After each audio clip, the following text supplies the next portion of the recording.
प्रयोगातून विज्ञान. आता आपला प्रयोग आहे 19वा. प्रयोगाचे नाव पाण्यात कागदावरील वस्तू उलटी दिसते. प्रयोगाला लागणारे साहित्य काचेचा ग्लास, पाणी, मार्कर आणि कागद.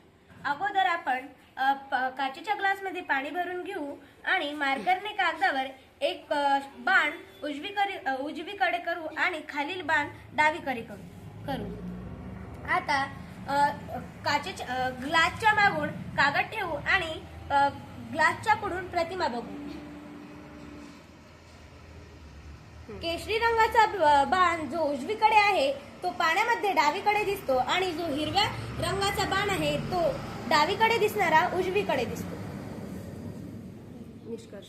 निष्कर्ष पाण्यात कागदावरील प्रतिमा पाण्यातून पाहिले असता आपल्याला उलटी दिसते. बरोबर आहे. याचे कारण काय असेल बरं? अपवर्तन म्हणजे काय मग? जेव्हा प्रकाशाची किरणे एका माध्यमातून दुसऱ्या माध्यमात जाताना वाकणे, याला म्हणायचं अपवर्तन. पाण्याचा अपवर्तनांक कागदाच्या अपवर्तनापेक्षा जास्त असतो. म्हणून कागदावर लिहिलेली वस्तू पाण्यातून पाहिली असता उलटी दिसते.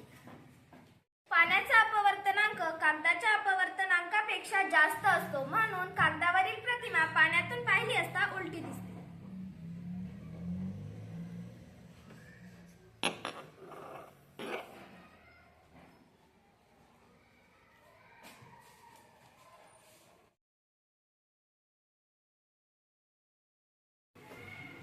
चंद्रबाण इकडे होता, आता इकडे दिसेल.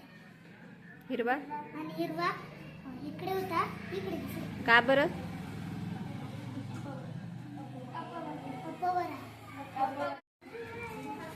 चंद्रबाण इकडे होता, आता इकडे दिसायला आणि हिरवा बाण इकडे होता, इकडे दिसेल.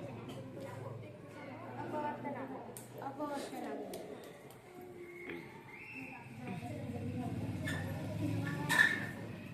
चंद्रबाण इकडे होता, इकडे दिसायला. हिरवा बाण इकडे होता,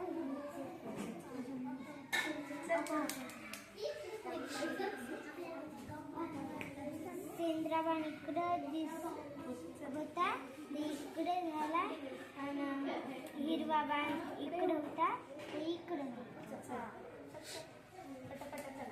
चंद्रबाण इकडे होता, इकडे झाला. हिरवा बाण इकडे होता, इकडे. चंद्रबाण इकडे आहे, इकडे दिसत आहे आणि हिरवा बाण इकडे होता, इकडे दिसत. अपवर्तन. चंद्रबाण इकडे दिसत आहे का बघ, कुठं दिसत आहे? बरोबर.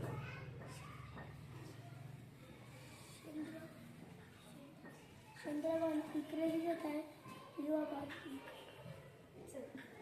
चंद्रबाण इकडे दिसत आहे, हिरवा इकडे दिसत.